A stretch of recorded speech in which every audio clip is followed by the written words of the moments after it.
जन्म 23 जनवरी 1897, मृत्यु 18 अगस्त 1945।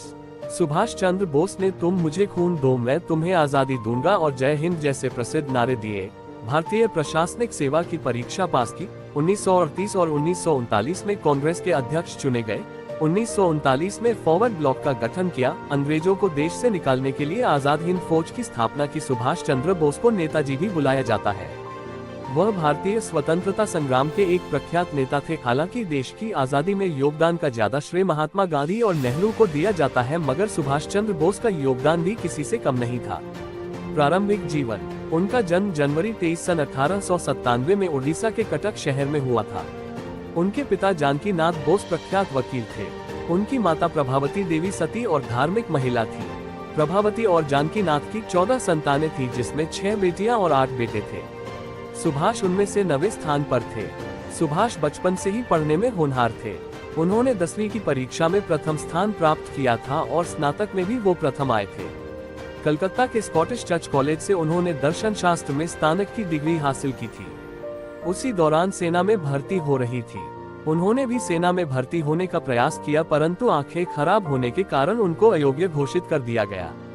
वे स्वामी विवेकानंद के अनुनायक थे। अपने परिवार की इच्छा के अनुसार वर्ष 1919 में वे भारतीय प्रशासनिक सेवा की तैयारी के लिए इंग्लैंड पढ़ने गए। करियर। भारतीय प्रशासनिक सेवा के लिए उन्होंने 1920 में आवेदन किया और इस परीक्षा में उनको न सिर्फ सफलता मिली बल्कि उन्होंने चौथा स्थान भी हासिल किया। वे जलियांवाला बाग के नरसंहार के बहुत व्याकुल हुए और 1921 में प्रशासनिक सेवा से इस्तीफा दे दिया। भारत वापस आने के बाद नेताजी गांधी जी के संपर्क में आए और भारतीय राष्ट्रीय कांग्रेस में शामिल हुए। गांधी जी के निर्देशानुसार उन्होंने देशबंधु चित्तरंजन दास के साथ काम करना शुरू किया। उन्होंने बाद में चित्तरंजन दास को अपना राजनीतिक गुरु बताया था। अपनी सूझबूझ और मेहनत से सुभाष बहुत जल्द ही कांग्रेस के मुख्य नेताओं में शामिल हो गए। 1928 में जब साइमन कमीशन आया तब कांग्रेस ने इसका विरोध किया और काले झंडे दिखाए। 1928 में कांग्रेस का वार्षिक अधिवेशन मोतीलाल नेहरू की अध्यक्षता में कोलकाता में हुआ। इस अधिवेशन में अंग्रेज सरकार को डोमिनियन स्टेटस देने के लिए 1 साल का वक्त दिया गया। उस दौरान गांधी जी पूर्ण स्वराज की मांग से सहमत नहीं थे। वहीं सुभाष को और जवाहरलाल नेहरू को पूर्ण स्वराज की मांग से पीछे हटना मंजूर नहीं था। 1930 में उन्होंने इंडिपेंडेंस लीग का गठन किया। सन 1930 के सिविल डिसोबीडियंस आंदोलन के दौरान सुभाष को गिरफ्तार कर जेल भेज दिया गया। गांधी जी इरविन पैक्ट के बाद 1931 में उनकी रिहाई हुई। सुभाष ने गांधी इरविन पैक्ट का विरोध किया और सिविल डिसोबीडियंस आंदोलन को रोकने के फैसले से भी वह खुश नहीं थे। सुभाष को जल्द ही बंगाल अधिनियम के अंतर्गत दोबारा जेल में डाल दिया गया। इस दौरान उनको करीब 1 साल तक जेल में रहना पड़ा और बाद में बीमारी की वजह से उनको जेल से रिहाई मिली। उनको भारत से यूरोप भेज दिया गया। वहां उन्होंने भारत और यूरोप के मध्य राजनीतिक और सांस्कृतिक संबंधों को बढ़ाने के लिए कई शहरों में केंद्र स्थापित किए। उनके भारत आने पर पाबंदी होने बावजूद वो भारत आए और परिणामतः उन्हें 1 साल के लिए जेल जाना पड़ा। 1937 के चुनावों के बाद कांग्रेस पार्टी 7 राज्यों में सत्ता में आए और इसके बाद सुभाष को रिहा किया गया। इसके कुछ समय बाद सुभाष कांग्रेस के हरिपुरा अधिवेशन 1938 में अध्यक्ष चुने गए। अपने कार्यकाल के दौरान सुभाष ने राष्ट्रीय योजना समिति का गठन किया।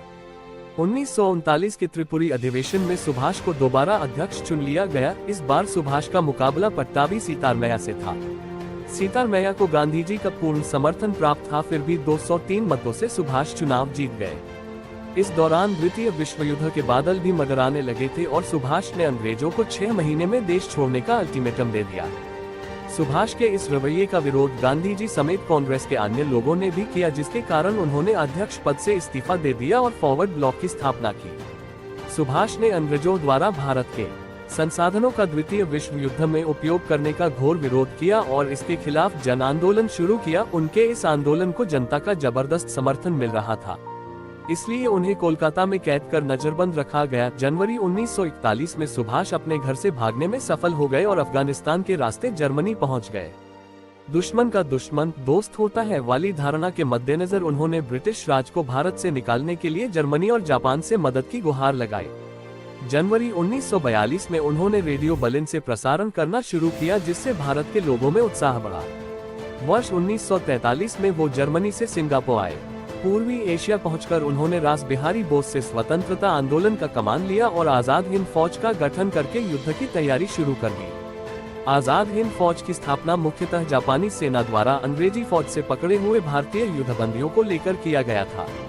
इसके बाद सुभाष को नेताजी कहा जाने लगा। अब आजाद हिंद फौज भारत की ओर बढ़ने लगी और सबसे पहले अंडमान और निकोबार को आजाद किया। आजाद हिंद फौज बर्मा की सीमा पार करके 18 मार्च 1944 को भारतीय भूमि पर आधम की। द्वितीय विश्व युद्ध में जापान और जर्मनी के हार के साथ आजाद हिंद फौज का सपना पूरा नहीं हो सका।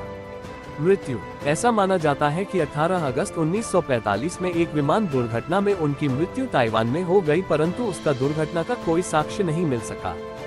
सुभाष चंद्र की मृत्यु आज भी विवाद का विषय है और भारतीय इतिहास सबसे बड़ा संशय है।